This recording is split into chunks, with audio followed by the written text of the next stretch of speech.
Jadi kalau sekarang saat ini kami sekalian kemudian mencoba mengembangkan kerjasama dengan institusi-institusi dalam negeri yang menjadi fokus di tahun depan itu insya Allah adalah kerjasama dengan institusi luar negeri. 10 jurusan yang peminatnya paling sedikit, pilihlah FIPA. Untuk yang baru lulus, untuk yang sedang belajar, ya bersungguh-sungguhlah belajar. Kemudian kalau bisa jangan jadi pekerja.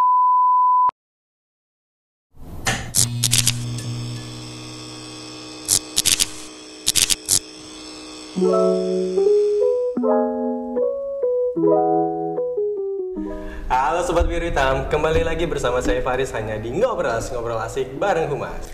Di episode Ngobras kali ini kita akan membahas sesuatu tentang kerjasama. Maka dari itu kita sudah menghadirkan seorang manajer kerjasama yaitu Bapak Selo Sukandi. Selamat datang Pak Selo di meja Ngobras hari ini. Terima kasih sudah mendapatkan waktu ini. Terima kasih Mas Faris atas waktunya. Iya. Pak Selo ini alumni geografi tahun berapa sih? Masuk Geo tahun 91, lulus 97. Dulu 6 tahun adalah hal yang normal, yang normal, yang wajar. Kalau di bawah 6 tahun malah nggak normal gitu. Kalau di bawah 6 tahun tuh malah nggak normal dulu. Jadi 6 tahun, 7 tahun itu normal. Berarti itu kuliahnya kunang-kunang ya? Kuliah nangkring. Iya, kuliah kunong-kunong, kuliah nongkrong. Pas kuliah, ngapain aja Pak? Bisa selama itu. Berarti kan lebih dari kalau. Iya, pertama memang dulu lulusnya susah karena ya walaupun SKS-nya sama 144 gitu ya. Tapi ada beberapa perbedaan dengan sekarang gitu. Kalau dulu itu proposal penelitian, geografi terutama ya, itu hanya disetujui oleh satu profesor. Oh iya. Jadi kayak kajurnya dulu namanya Profesor Dr. Iman Desandi. Itu semua proposal penelitian baik dari semester 8, semester 7, semester 10 bahkan itu semua ke meja beliau. Oke. Jadi beliau yang akan menilai proposal penelitian itu, kemudian ini lulus atau tidak. Jadi secara proses itu sudah sulit. Secara itunya udah susah karena kita harus bisa meyakinkan beliau bahwa penelitian kita layak untuk ditulis. Oke. Sementara kadang-kadang pemikiran profesor itu susah ditangkap. Jadi memang itu yang pertama prosesnya, dan itu kalau sekarang kan setiap mahasiswa sudah dapat PA, udah pembimbing akademiknya udah ditentukan, lebih mudah lah prosesnya gitu. Nah, zaman kuliah dulu Bapak termasuk mahasiswa yang rajin secara akademik atau yang gimana sih Pak? Ya bisa dibilang bandel lah, apa enggak nih dulu nih? Kalau dibilang bandel ya bandel lumayan bandel lah. Karena beberapa kali juga ikut tawuran gitu. Itu terus momen paling ini apa nih? Momen paling berkesan selama kuliah? Ya tawuran bahkan pada satu wisuda pun gue masih tawuran. Tapi ya itu bagian itulah proses perjalanan yang menurut gue untuk mendewasakan gitu. Jadi dulu itu gue termasuk yang senangnya naik gunung. Jadi dulu kan ikut GMC, Geographical Mountaineering Club. Terus relate dengan kehidupan geografi semua. Iya, karena memang kehidupan alam itu kan memang itu, dan dulu gue aktif di Senat Mahasiswa UI, kemudian aktif juga di Geografi Science Club, GSC, Geografi Science Club itu untuk penelitian untuk segala macam. Kemudian juga di GMC, Geografi Mountaineering Club. Nah, karena aktif itu jadi ya banyak teman, tentunya banyak teman, banyak masalah. Gitu. Di mana-mana tuh begitu. Banyak teman, banyak masalah. Ya artinya zaman kuliah jarang kelas. Jarang. Ya kalau kuliah ya kan dulu kan bisa nyetel absen terus. Oh masih bisa? Dulu kan absennya masih manual. Zaman saya Masih bisa sih dikit, cuman nggak boleh sering-sering. Kalau dulu kan masih adalah mahasiswa terakhir yang ber-KTM kertas. KTM kertas di print gitu Pak? Iya, jadi angkatan 92 udah mulai kartu. Bentuknya ya gitu. Kertas print gitu. Kertas di print. Jadi kertas yang gitu kemudian dipotong, di print. Nah, itu dikumpulin tuh. Ada teman gue yang mau ngoleksi dari semester 1 sampai semester 12 dia lulus. Semester 2. Jadi dia 12 KTM. Dengar-dengar Bapak dulu ketua angkatan juga kan? Iya, ketua angkatan, tapi dikudeta. Bentar. Bukan dikudeta, maksudnya gue mengundurkan diri karena kan udah 3 tahun. Gitu. Nah, kemudian mengundurkan diri diganti. Gitu. Ketua angkatan dikudeta. Nah Pak, melihat perkembangan geografi saat ini kan dari zaman Bapak kuliah sampai saat ini kan tadi Bapak juga udah bilang bahwa perbedaannya sangat-sangat signifikan kan, mulai dari tata pendidikannya dan segala macamnya. Dan saat ini kebetulan Bapak itu diamanahi sebagai manajer KPA ya, bekerja sama Ventura dan hubungan alumni di FKUI. Sebenarnya saya mau bertanya itu, seberapa pentingkah kerjasama di institusi pendidikan? Kerjasama, kalau kita bicara kerjasama, karena dulu nih kan Bapak zaman kuliah sering kerjasama nih, temannya banyak nih. Mungkin itu tuh yang berpengaruh saat ini nih sekarang nih. Iya benar. Bapak jadi manajer KPA. Benar. Jadi gini, kerjasama itu adalah salah satu indikator dari keberhasilan suatu institusi. Yeah.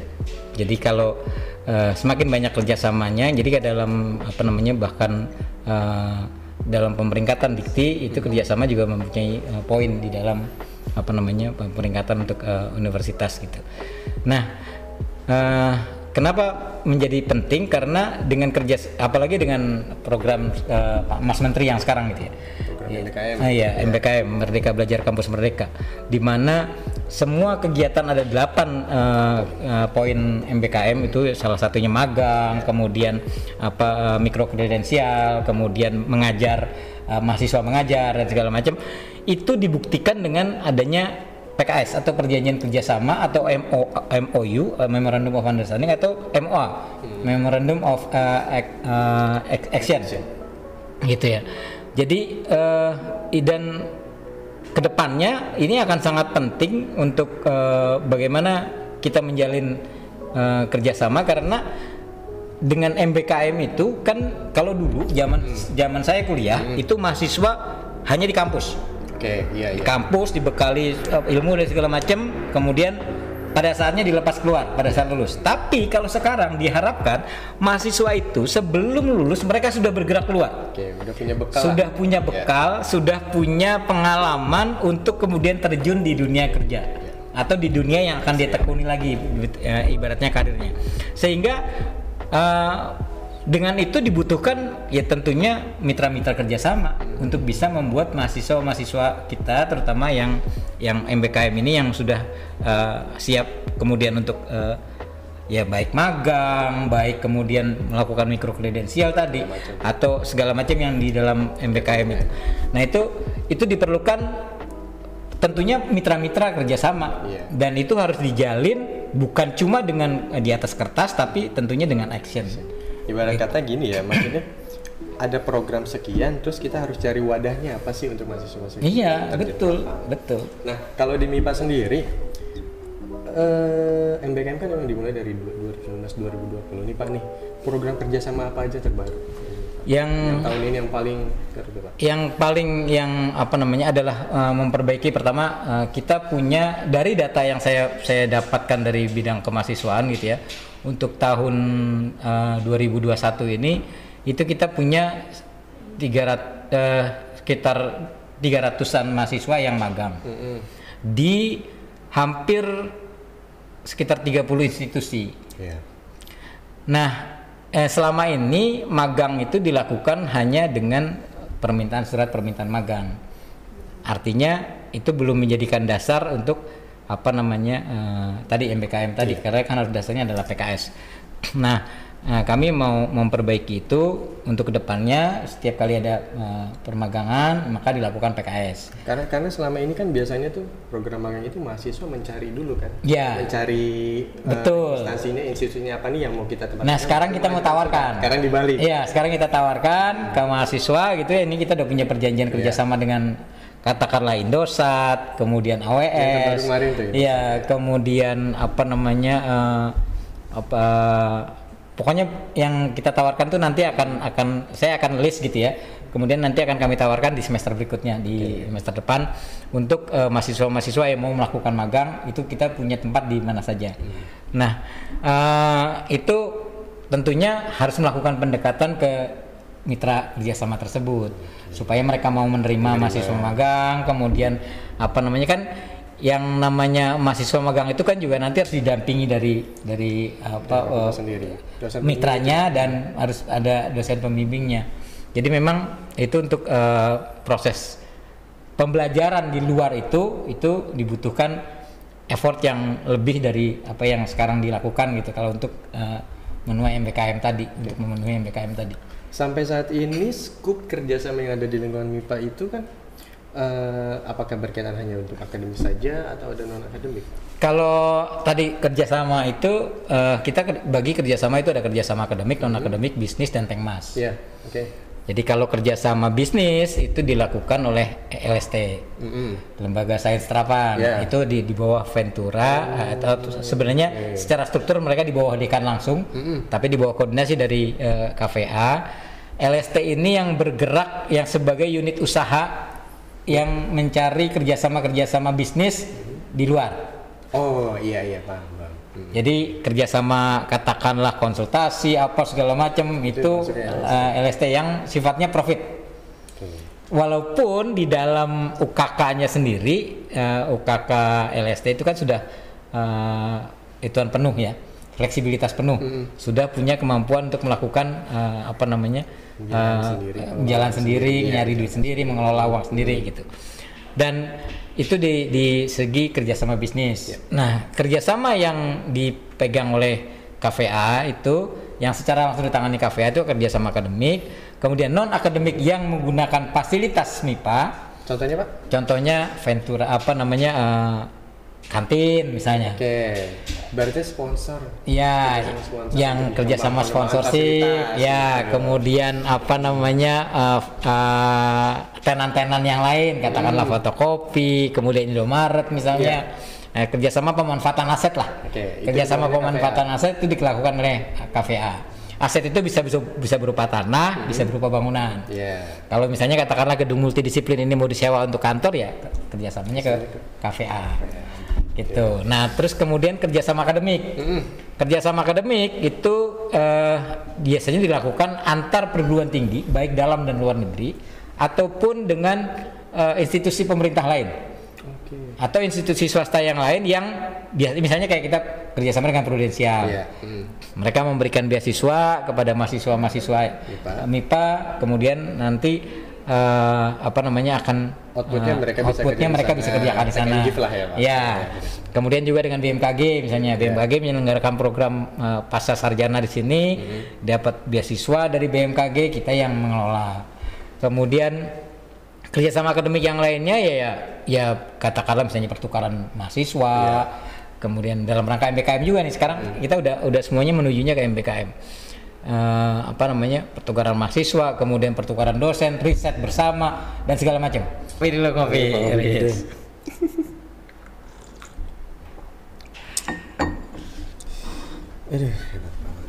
Berarti nih bisa dibilang kalau untuk kerjasama di FMIPA ini cukup luas cakupannya baik. Iya, memang kalau dari data website yang ada gitu ya, kita punya kerjasama luar negeri itu udah ada puluhan lah kerjasama luar negeri, kemudian kerjasama dalam negerinya apalagi dengan institusi baik institusi pemerintah atau swasta itu udah banyak.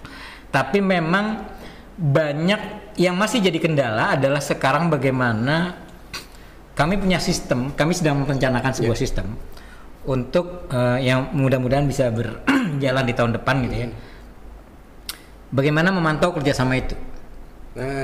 Karena kadang begitu kita tanda tangan PKS misalnya gitu ya, terus kemudian jalan begitu saja gitu, atau tidak jalan begitu saja, kita nggak tahu. Oh, ininya apa sih namanya, poin-poin di kerjasama? Iya, kerjasama apakah yang itu kadang-kadang kita nggak tahu. Itu makanya kendala, nah itu jadi kendala dalam pelaporan gitu loh. Kadang-kadang pada saat kita melaporkan kerjasama ini outputnya apa ini, karena nggak ada laporan dari PIC-nya. Katakanlah misalnya kerjasamanya tadi untuk pengelolaan beasiswa, kan tentunya bukan kami yang pegang beasiswa, tentunya bagian keuangan yang pegang beasiswa. Ya kan? Pelaporannya tidak sampai. Tapi apakah kemudian itu bisa berjalan, artinya bisa sesuai dengan termin penagihan dan segala macam, itu kami belum punya data untuk mengontrolnya. Jadi kami lagi merencanakan untuk membangun sistem pemantauan kerjasama, sistem monitoring dan evaluasi kerjasama. Selain monitoring tadi untuk pelaksanaan kerjasama, juga monitoring katakanlah MOU misalnya. Kita menandatangani MOU dengan Pemda mana atau segala macam gitu ya. Apakah MOU itu kemudian dilaksanakan dalam bentuk PKS, itu belum tentu juga. Jadi banyak juga masih yang bentuknya MOU mati gitu. Jadi MOU doang, jadi hanya Memorandum of Understanding tanpa ada perjanjian kerjasamanya. Dan itu masih banyak terjadi gitu. Jadi artinya begitu ada MOU-nya udah selesai di tingkat MOU. Jadi cuma sampai seremoni doang. Kemudian terus implementasinya belum tercapai dengan secara optimal lah. Nah, makanya kami berencana untuk tahun depan itu akan membangun sistem monitoring dan evaluasi kerjasama. Karena yang ngeri sebenarnya tiba-tiba adalah kita mau mulai PKS-nya tapi ternyata MOU-nya udah mau habis nih. Nah, itu kadang-kadang terjadi kayak gitu. Itu masih sering terjadi. Iya, kadang-kadang terjadi kayak gitu. Jadi memang, dan Direktorat Kerjasama sendiri, Direktur Kerjasama UI juga sedang membangun sistem itu. Seperti itu. Jadi memang kalau di kami lebih pada implementasinya, bagaimana tadi katakanlah misalnya kerjasamanya bentuknya misalnya riset. Kan tentunya ada PIC yang bidang riset yang menangani. Nah, kemudian kami akan memberikan kesempatan kepada periset tadi untuk memberikan laporan ke kita dalam bentuk laporan kegiatan yang memang nanti bisa kami dokumentasikan sebagai bagian dari pertanggungjawaban kinerja KVA. Gitu. Nah, kalau tadi kan kita udah bahas kerjasama ini Pak banyak. Terus ada kendala juga. Nah, ke depan rencana strategis dari KVA ini apa? Yang pertama kami terus terang untuk mencapai tadi kan kalau di tagline-nya MIPA kan MIPA on the state to the stage of the world. Jadi kalau sekarang saat ini kami sekalian kemudian mencoba mengembangkan kerjasama dengan institusi-institusi dalam negeri yang menjadi fokus di tahun depan itu insya Allah adalah kerjasama dengan institusi luar negeri. Misalnya yayasan katakanlah Ford Foundation, kemudian Microsoft, kemudian makanya kita mulai tadi dengan AWS ya, AWS Amazon Web Service gitu kan, itu kan yang udah berskala internasional. Jadi kami akan mulai fokus selain menangani kerjasama ini dalam negeri, itu kita mulai akan menjalin kerjasama dengan mitra-mitra dari luar negeri, Microsoft misalnya, kemudian HP misalnya. Kemudian ya banyaklah yang masih menjadi, mudah-mudahan bukan cuma hayalan. Mudah-mudahan bukan cuma, dan saya yakin sebenarnya institusi-institusi luar itu juga pasti mau kerjasama dengan institusi, apalagi UI ya, bawahnya UI gitu, FMIPA UI pasti mau mereka. Cuma kadang-kadang memang pendekatan dan kesempatan waktunya dan prosesnya itu yang butuh waktu lah gitu. Jadi kedepannya kami pengen tadi membuat sistem pemantauan kerjasama, kemudian meningkatkan jumlah kerjasama baik dalam negeri maupun luar negeri. Yang jadi fokus adalah bagaimana meningkatkan kerjasama luar negeri. Nah, terkait kerjasama kan di Bapak nih jabatannya manajer kerjasama Ventura dan hubungan alumni. Apakah alumni terlibat dalam berbagai kerjasama tersebut? Bagaimana mengundang alumni untuk melakukan kerjasama? Gitu. Maksudnya alumni berperan penting bagi kerjasama. Sangat penting karena sekarang begini, apalagi dengan MBKM gitu ya, kita punya banyak alumni yang prominent, yang sudah jadi orang di luar gitu. Nah, kami ada rencana untuk mengundang mereka-mereka yang sudah itu menawarkan paling tidak mereka jadilah bersedia menjadi tempat magangnya mahasiswa. Oh iya. Jadi katakanlah misalnya dia punya jabatan sebagai direktur apa atau direktur PT apa atau apa segala macam gitu ya, katakanlah di kementerian juga bisa menjadi tempat magang untuk menjadi pilihan tempat magang bagi mahasiswa. Itu paling tidak seperti itu. Itu dalam rangka MBKM ya. Dalam pengembangan yang lain misalnya untuk ya donasi dana abadi lah. Dana abadi untuk UI, terutama untuk MIPA juga kita akan coba itu kan, walaupun semuanya itu nanti melalui proses, jadi bukan cuma sekedar memang minta iuran ke alumni, tapi mungkin kita akan tawarkan kerjasama dan bentuknya bisa saling menguntungkan lah. Nah gitu. Beberapa waktu lalu kan FMIPA ini sempat meresmikan alumni lounge tuh di Gedung Lab Riset Multidisiplin. Nah, sebenarnya program alumni lounge itu apa sih Pak? Apakah hanya sekedar ruang atau ada program? Nah sebenarnya sih kalau saya bicara dengan ketua Iluni gitu ya, kita tadinya rencana mau bikin macam-macam lah kegiatan, tapi terbentur karena pandemi ini juga sih gitu kan, jadi juga masih belum jalan. Tapi yang pasti alumni lounge ini diharapkan menjadi tempat untuk alumni berkreasi. Contohnya? Katakanlah misalnya untuk kumpul-kumpul, untuk dari kumpul-kumpul itu kan biasanya kan keluar ide-ide. Biasanya kan keluar ide-ide, biasanya kan keluar macam-macam gitu ya. Jadi kami sediakan tempat untuk mereka berkumpul, untuk datang, untuk kemudian menyumbangkan ide-ide dan pemikirannya bagi pengembangan FMIPA, atau bisa jadi tempat kerja juga. Working space. Co-working space. Kalau mau mereka silahkan pakai di sini. Kan sudah ada internetnya. Udah ada internet, udah ada fasilitas dan segala macam gitu kan, bisa dipakai sebagai co-working space. Ibaratnya gini ya, fasilitas sudah ada, udah sediain, tinggal diisi lah. Tinggal diisi program gitu. Apa? Iya. Jadi memang mungkin kedepannya saya akan coba sampaikan juga ke pengurus Iluni gitu untuk kemudian membuat program-program yang lebih real, yang lebih nyata, yang bisa mengundang alumni untuk datang, untuk kemudian berpartisipasi baik secara kerjasama maupun secara individu untuk kemudian itu. Karena MIPA itu memang terkenal mahasiswa jangankan alumninya, mahasiswanya aja terkenal individual gitu. Mungkin karena ini juga kali Pak, tergerus zaman. Maksudnya eranya saat ini udah berubah. Kalau dulu kan zaman Bapak kuliah tuh kunang, kuliah nangkring. Jadi ketua angkatan. Maksudnya waktunya lebih banyak ngumpul di tongkrongan. Kalau sekarang kan pakai gadget segala macam. Itu mungkin beda kebiasaan. Ya selain beda kebiasaan juga memang udah beda zaman. generasi kalau kayak apa sekarang nyebutnya generasi milenial. Kalau gua kan generasi kolonial. Saya jadi kepikiran balik lagi dulu Bapak ketua angkatan, jagoan tawuran, Don Juan kan bro. Kagak lah kalau soal itu Pak, gue setia dulu. Maksudnya sebagai alumni kan alumni MIPA juga, ketua angkatan, Don Juan Pak. Enggak, kalau soal itu enggak. Itu enggak. Kalau soal itu. Itu cuma satu Pak. Cuma satu ya. Cuma satu. Jadi, mohon maaf, isi alumni Geo juga Pak. Alumni Geo juga. Iya. Cuma satu ternyata. Pesan ke alumni. Boleh, silakan Pak. Jadi pertama untuk alumni yang ibaratnya belum pernah menengok lagi ke MIPA gitu ya. Jadi sekarang udah berubah banget, kita udah MIPA udah jauh lebih terbuka lah. Sekarang sudah jauh lebih terbuka, lebih banyak fasilitas. Kemudian kita para alumni ini welcome sekali di kampus gitu ya, diterima dengan lapang dada, dengan tangan terbuka untuk menjalin kerjasama apapun, kolaborasi apapun. Jadi saya mohon kepada alumni yang kemudian menonton acara ini atau kemudian mendengarkan acara ini untuk datang lagi ke kampus. Mari kita sama-sama bergerak membangun FMIPA lebih baik lagi. Itu MIPA to the states of the world.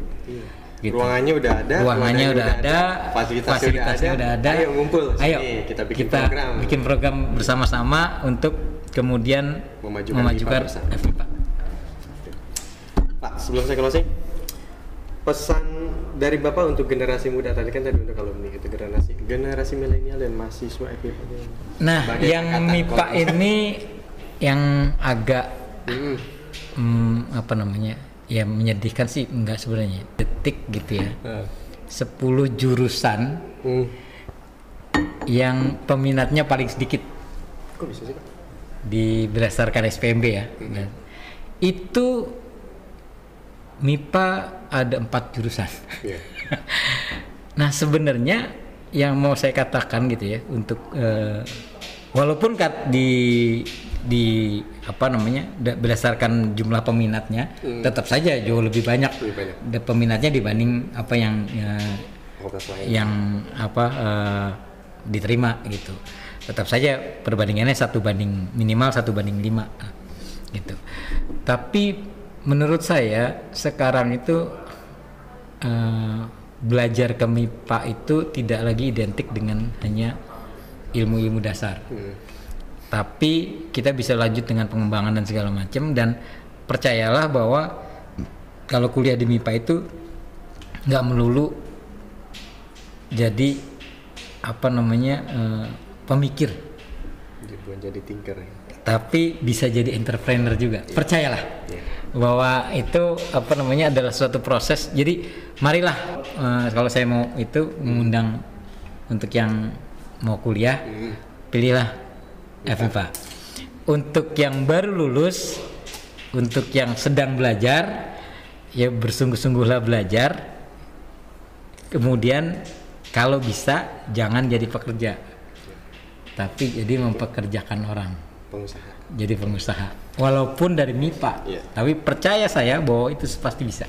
Tapi saya setuju Pak dengan statement Bapak tadi, karena beberapa tahun belakangan ini kita kan MIPA sendiri sempat beberapa kali program ngundang alumni, bahkan ada yang baru lulus, mereka tuh udah bikin platform digital lah, usaha-usaha kecil lah. Itu artinya beberapa waktu belakangan itu mulai ada pergeseran nih tentang MIPA sendiri, bahwa jiwa entrepreneurnya udah mulai muncul.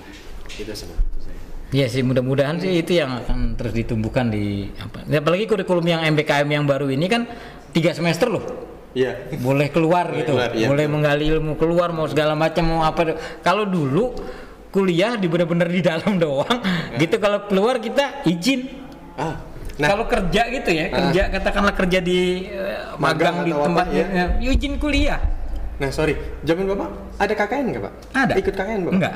Oh. Saya nggak ikut. Jadi nggak diwajibkan. Nggak diwajibkan. Jadi ada yang terserah itu tuh program ya, siapa yang mau siapa yang enggak. Karena kalau sekarang itu kan diwajibkan, diharuskan agar ibaratnya mereka udah punya soft skill lah, udah punya bekal untuk berkembang di masa depan. Oke, Pak Selo, makasih banyak waktunya sudah menyempatkan hadir di Ngobras Ngopi dulu, Pak. Iya, siap. Saya mau closing. Makasih banyak Pak Selo. Nanti kita ngobrol-ngobrol lagi. Kopi apa ini? Ini kopi Bang Angga. Kopi Bang Angga ini enak banget nih kopinya. Ini bukan kopi kapal api berarti. Nggak tergantung yang bikin Pak kalau kopi itu katanya. Iya, memang tergantung tangannya. Iya, kalau yang ngeracik nggak bisa tuh. Kadang manis doang, kadang pahit doang. Iya betul. Oke Sobat Berry Time, kita sudah sampai di penghujung episode Ngobras kali ini. Terima kasih buat kalian yang sudah menonton video ini. Jangan lupa subscribe, komen, like, dan share video ini jika kalian suka. Dan akhir kata saya Faris dari Meja Ngobras. Pamit undur diri, sampai jumpa dan terima kasih sudah menonton.